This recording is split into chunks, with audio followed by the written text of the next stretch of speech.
Hello everyone and welcome back to Make Me Unusual.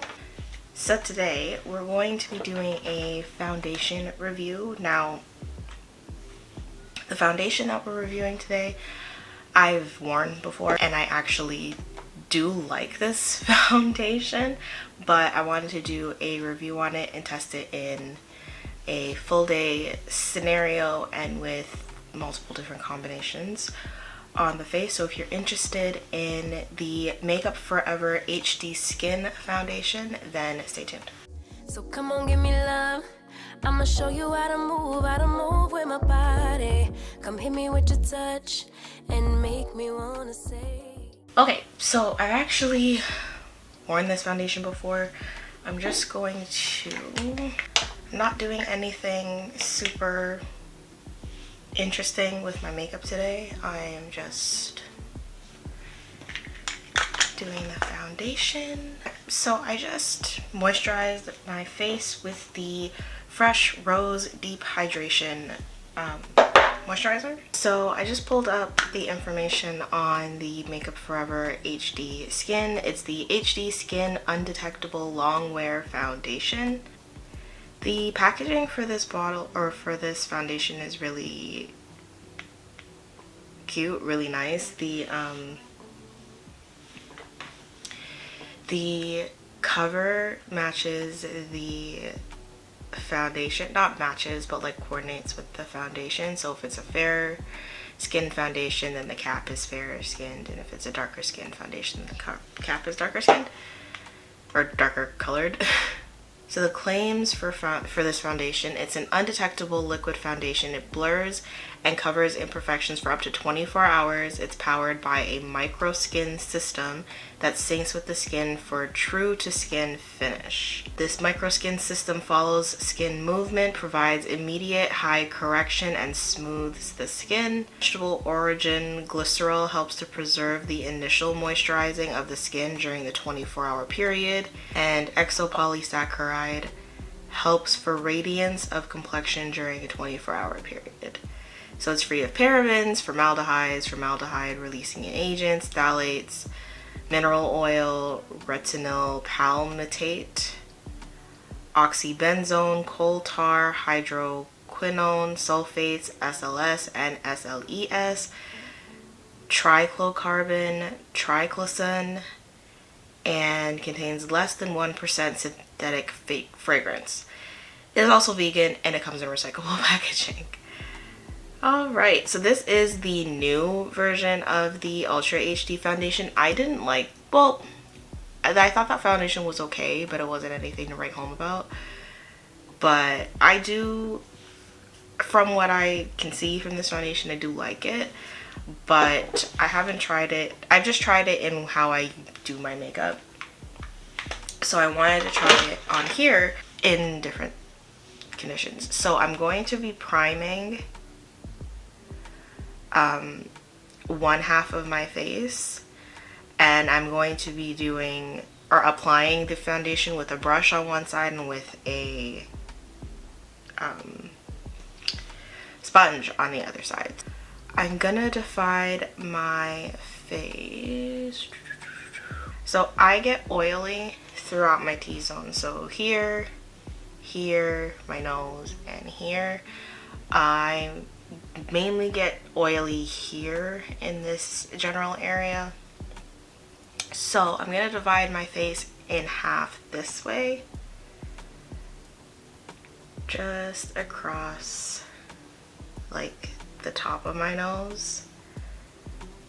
The top half I'm going to prime, the bottom half I'm not going to prime. And then I'm going to divide my face this way. And I'm going to apply with a sponge on this side and with a brush on this side.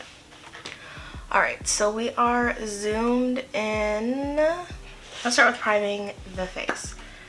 So I'm going to be using the Milk Hydro Grip Primer.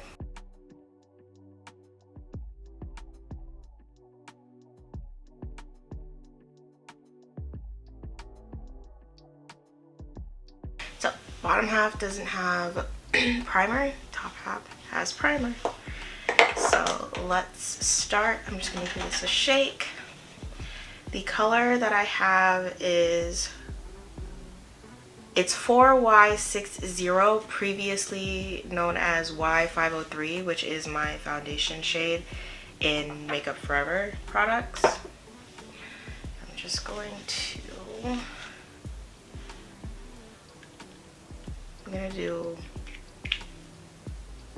2 pumps. I have 2 separate pumps.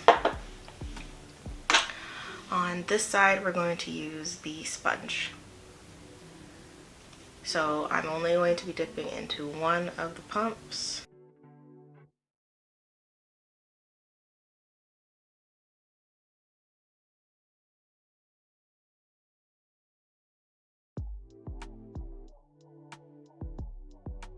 Okay, so that is the 1 pump. I'll show you. The 1 pump with the sponge on one side. Have to say, it is quite a matte finish, and especially without a primer. So the hydrating primer really helps the look. I don't prefer, it just looks really dry without the primer, but this is 1 pump on one side of the face. With the sponge, I'm gonna do, you can still see majority of my scarring coming through, so it's not exactly full coverage. I'm now going to use a brush. This is the Real Techniques 221 convertible brush, complexion brush, and I'm gonna dip into the 1.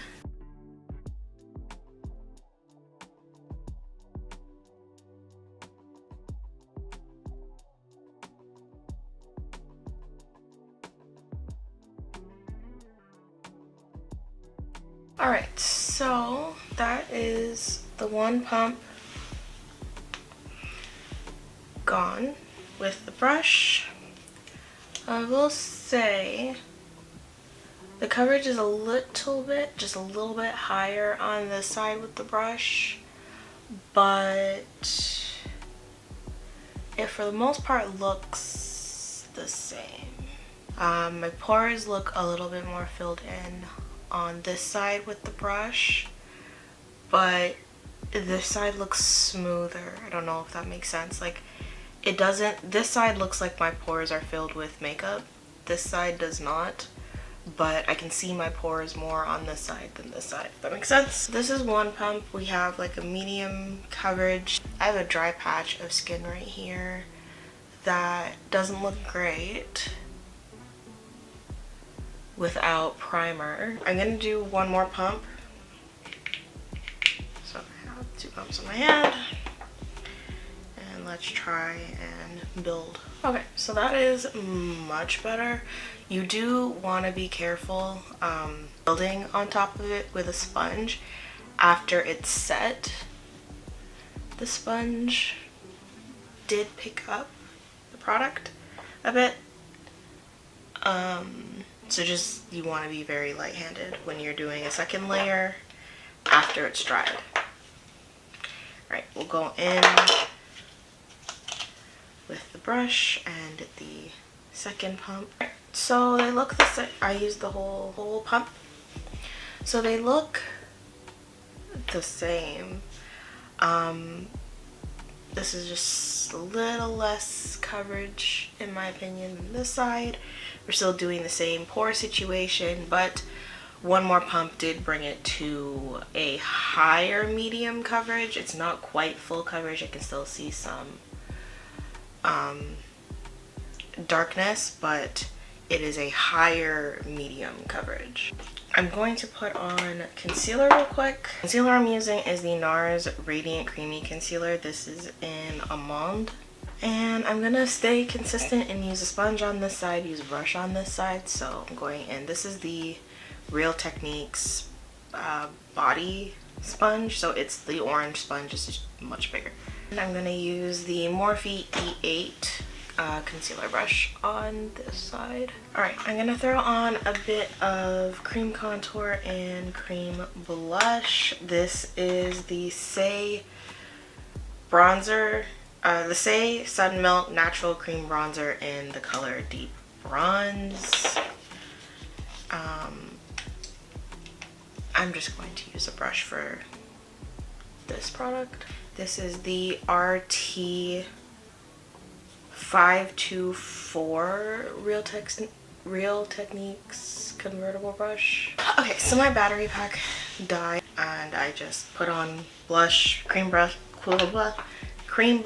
in the meantime. So this is the Rare Beauty liquid blush in Love. So I haven't set my face yet. I'm going to set the right side.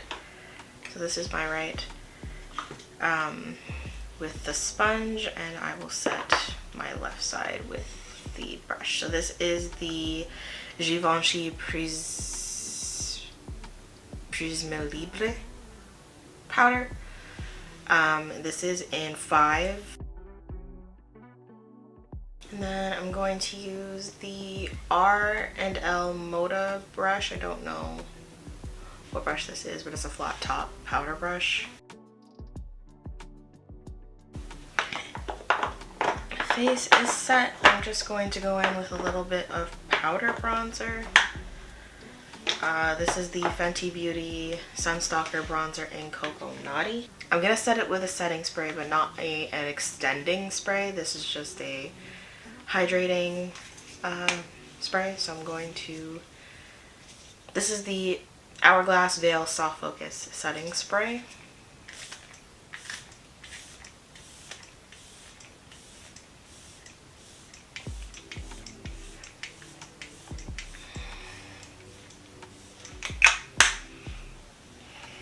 Alright, in terms of a makeup look, I'm not going to do much of anything. Alright, so that is the entire face so far. So I can see, come closer, I can see some creasing in my forehead, but nothing in my smile lines yet. It does look fairly smooth, and even though there's creasing on my forehead, I do prefer the finish on the upper half of my face versus the bottom half. The brush does a better job getting into the nose corner versus the sponge. All of the other products laid on the foundation just fine. Okay, so it is 1:36. It is 1:36 right now. I will come back during the day to provide updates.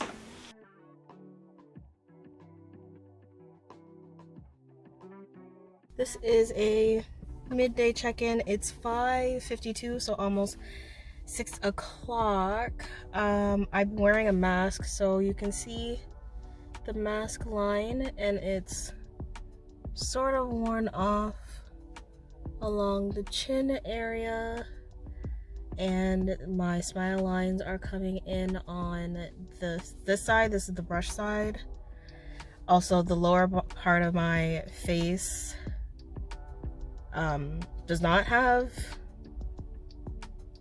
the lower part of my face does not have primer on, so it's holding up, but I do see creasing and it is wearing off along the chin line. I am a little oily, but other than that, we are holding up. It looks better on camera, but if I zoom,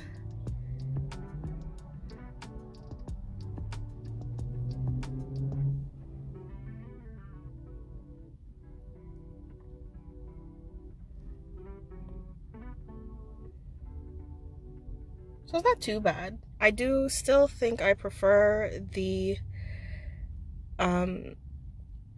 half of my face with primer on,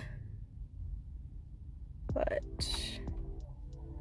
yeah, getting oily on the nose. Yeah, that's the midday check-in. I will see you later today. I am back. And it is 9:38, so it's not that late. I'm just about ready to take my makeup off. So I haven't touched up at all, and this is what it's looking like.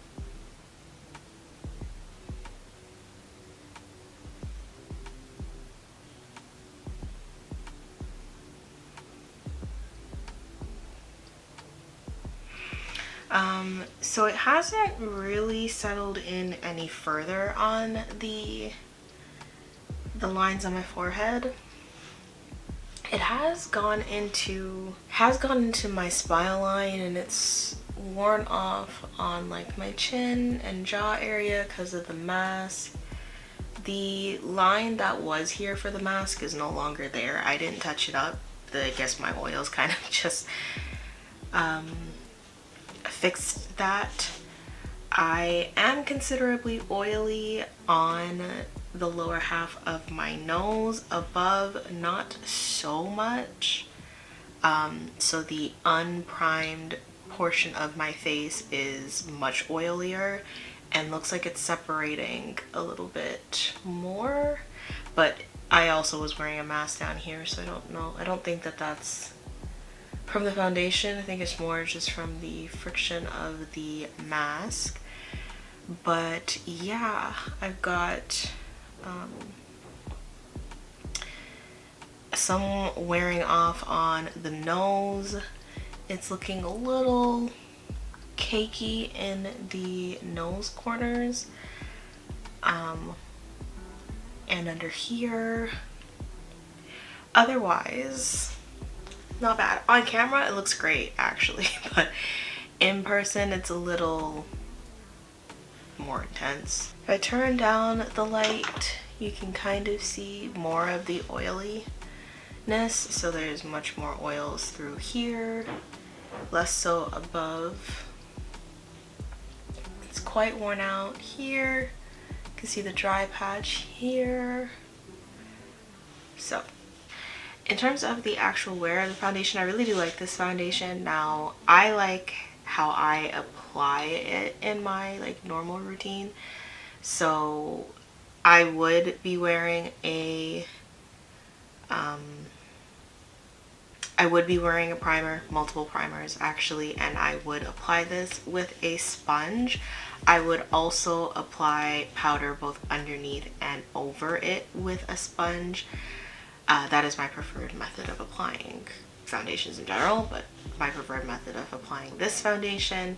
So the top half of my face is more of an accurate, like this top half of my face is more of an accurate representation of how I would wear this foundation, and I think it's held up the best on the top, as well as the application I think was just better with the sponge. Because especially looking at my smile lines, this smile line is much worse than this one, and I just think that comes down to the actual application of the foundation. So I love this foundation, and I like how I apply it. But yeah, I don't think, especially for an oily skin tone, I don't think it can go without a primer however, I do like how this foundation looks better when the oils start to come through a bit. It just takes away that original like dryish look. So I want to quickly reset this and see if it can be reset. So I'm just going to take my sponge.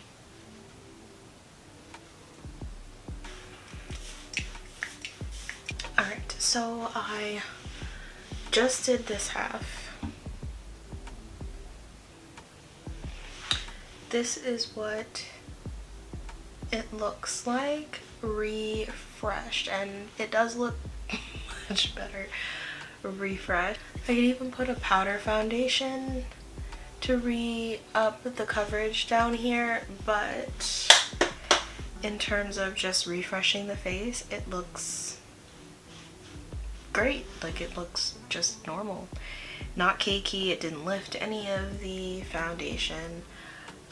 So all in all, love this foundation. It just looks so much better when there is some sort of glow, but it all just looks really good. So would I recommend this foundation? Yes, I would. So I would recommend this foundation. It does, you know, give off the look of real skin, especially because it's not like a full coverage foundation. Your skin really gets the chance to shine in this case. But I do like this foundation. So that is the Makeup Forever HD Skin. It is quite flexible. I don't feel it on my face. I can feel more so the oils resting on top of my face, but if I blotted, that wouldn't be an issue. I get a little bit more antsy when wearing makeup when I have lip gloss on because I could feel the lip gloss. So I just really want to wash my face because of that. But other than that, I think everything held up well. The makeup looks good. And yeah, I will be using this over and over again. If you enjoyed my review on the new Makeup Forever HD Skin Foundation, please give us a like, comment, and subscribe. Helps my channel out a lot. And I will see you in the next one. Bye.